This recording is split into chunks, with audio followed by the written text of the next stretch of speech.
Yeah, but aren't artists booming in the UK if they're hot in the UK? It's a weird one because the UK is so small. It's imagine it's like one state. It's like a small state in America, so it's kind of like you can become the most popping artist in the UK, but like you're just running the UK. You know what I mean? The US market is just so much bigger, so much more prestigious. But at the same time, it is a hot time. I mean, it was kind of hot time to be a UK drill rapper. Like there were a lot of drill rappers that were going up in the charts in the UK and just going crazy. But like damn near everyone always there's been like two or three artists over the years that have gotten really big and then they've been like, okay, this English rapper is going to be the one to break America, and they always fail. Like no one's ever done it. Even Central C, like the Doja Cat thing was kind of popping, but then like you know it was too TikToky for him to cross over. I think Skepta was closer to breaking than Central C. That's what I was gonna say. he was close. Skepta. He had the ASAP Rocky song, but at the same time the Americans just aren't trying to hear it. I think it's the That song accent. was To be so honest, man. hard. Sometimes it's the accent. Like that's why you hear UK pop singers. You would even know they from UK because they speak fluent English when they like they don't have an accent. It's American English when they sing. Yeah, And then they talk. Yeah, like Lord or Adele or some shit. Yeah, like when you first hear Adele or Lord, you think they US pop stars, but they're not. It's Lord funny is so fire. because like Ed Sheeran is Lord. like one of the biggest UK singers that has made it over there. Like he's got old songs where he's rapping and stuff, but a lot of people, Americans, they just fuck with Ed Sheeran. Like the accent's fine, but rappers, bro, like people just not trying. I think if anything, I think Ed Sheeran probably is probably, I don't know, it might be wrong. He probably the only one that has the UK accent and crossed over. Like I can't think of anybody else with the UK accent on their songs that has crossed over the way like Ed Sheeran. He just even rap culture, like he really crossed over. Like He you just a can't, goat. he's like a goat. Like he really crossed all the way over. Like all Bro, the he way over. crossed over to random villages in like Mongolia. Yeah, like yeah, bro, he's he's everywhere. He's a crazy artist because I feel like he's somebody that did it really well when it's like he kind of was getting a bit of success in the UK and then he just went full mainstream, like just was writing these songs. Like when you look at Ed Sheeran's songs and you read them, like you read the lyrics and you're just like, damn, this guy's a genius because he's writing songs that work for everyone. You know what I'm saying? They work the whole world over, every culture, every city, every state. Like, you know what I'm saying? They're love songs. They're just so relatable. Like the guy's cracked the formula. It's unbeatable. Nah, he's incredible. I got nothing bad to say about Yeah, him. he got the UK Harry Styles method, bro. Like it's the formula. Once you get the formula, it's pretty much over, bro. Like Harry Styles, he did the same shit, but he did it for American girls. UK Ed Sheeran, he did it for the UK motherfuckers, bro. He crossed over. I had another question too. Do you think do you think drill rappers ever gonna die? Well, it's already dying, but do you think it's gonna completely die, or do you think they'll have a resurgence where they have to switch the flow up in? Like, what do you think about New York drill? I'm talking about, not Chicago drill. Yeah, New York drill.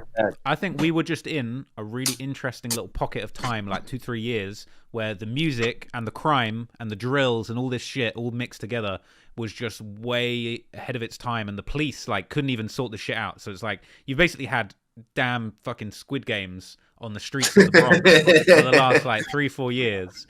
And people are just catching up to it because of this music. And I think, you know, you're seeing Young Thug's catching a case. I mean, Young Boy's got cases pending. Dirk, we'll see what happens about Dirk. Like, all these guys are getting in these situations because the cops are just going, bro, we're not letting you get away with this. And you can't post all this shit on social media about these murders and think we're not just going to see it and throw you in jail.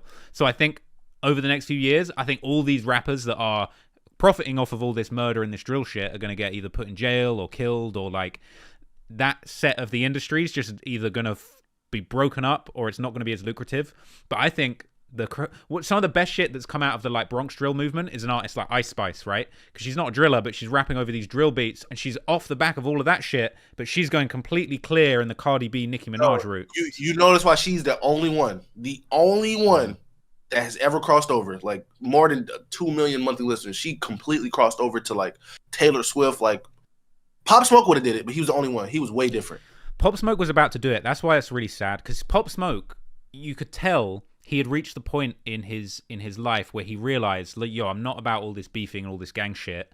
I'm going to write songs that are going to be hits. He was, you know what I'm saying? On that last album, you're just starting to see like he's writing a few love songs and shit that appeals to a wider audience. He snapped like, bro, he snapped.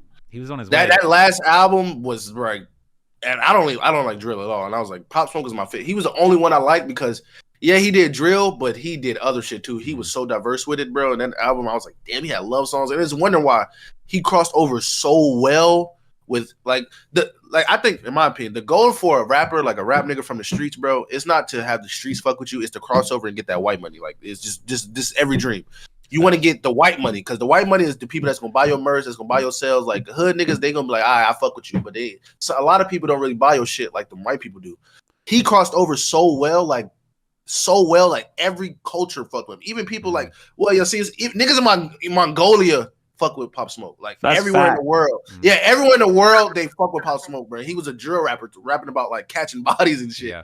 So my But he homie crossed was over. in Kenya, and he was in some village, and they were messing with Pop Smoke heavy. Yeah, he's the one, bro. I don't know if they out here bumping Shot Ek in Mongolia, bro. So like it's just different, bro. It's just They different. not bumping him in Virginia, bro. Let's keep it real. True. Virginia, they But definitely that's bump- what's so great. Like, I think New York drill, especially Bronx drill, they benefited from the massive market that is New York and the tri-state area. Because I think like 85+% of their fans are strictly New York. Yep. Yeah, New Jersey, Connecticut. And then after the wave began, then like you get people from other states kind of peeping it in, but there's still like a small minority. Yeah, no, I think what's really interesting is like the drill music system. It kind of almost has a pattern where, you know, you've got a city that has a lot of crime, you know, a lot of these drillings, the gang crime, whatever, plays out on the streets. It eventually makes its way into music. You know, 2 or 3 people from that area end up becoming the big artists, and they either make it out or, you know, they don't. And like, it's really interesting seeing this happen in all these cities. Like, you know, in Jacksonville, you got artists like Young and Ace, Folio coming up. Obviously, Chicago, you know, we've had damn near 10 years of Chief Keef, Lil Durk, King Von. But it's almost like the ones that really make it out, the really good examples are the ones that can broaden their content to appeal to a wider audience, whether it's like Young and Ace, he's singing, he's doing this pain music, he's also got this Who I Smoke thing, but it's like sampling a pop song. I mean, even Lil Durk, it's like now his music is just sort of morphed into this like pain music. It's not about like, I mean, I guess in some ways some of the stuff he raps about is about all the killing, but it's like they've kind of broadened their perspective of what they're talking about into their music, and it's what's made them successful. It kind of makes me sad when I see, oh, what's the latest Bronx drill shit coming out, and it's just like the same violent shit about smoking this same dead guy. And it's just like, man, if some of these guys, like if Shah EK just chilled out and made a love song over a good drill beat, bro, he might be out of here. But I don't know if that's gonna happen. That's how Ice Spice got out. You notice how the only 2 people who got out made love songs with drill beats type shit. It's the only 2 people who made it out. Pop Smoke, One Ice Spice.